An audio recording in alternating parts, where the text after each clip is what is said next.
The latest on a project to improve clean water here in Columbia. Columbia City Council members learned about a setback today that could delay that project. Here's News 19's Zoe Henry. Columbia Water presented the latest out of the agency's Clean Water Project, an ongoing effort to improve water quality by targeting the wastewater system.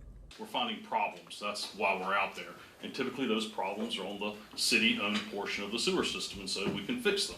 With this update to Columbia Council members, the agency said it's been able to narrow down the problem areas in the city. Some of those are not part of the city system under their direct control.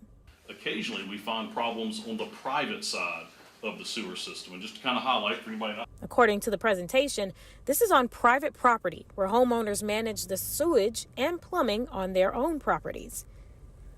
But there's a minor setback: how to pay for the cost of repairs when it's private property. Columbia Water says homeowners have not responded well when they've sent 90-day notices to make the necessary fixes to their system. Yes, it's not inexpensive. Any plumber nowadays is very difficult to get, and then the costs are expensive. I would ballpark it somewhere between $2,000 to $4,000. It's not a small expense.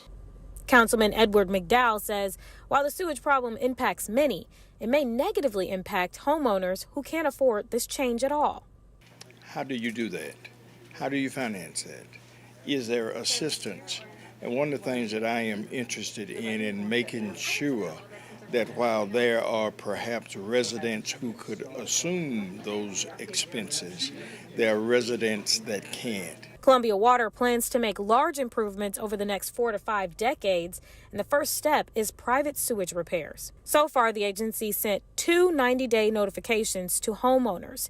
It will be sending a third later this year.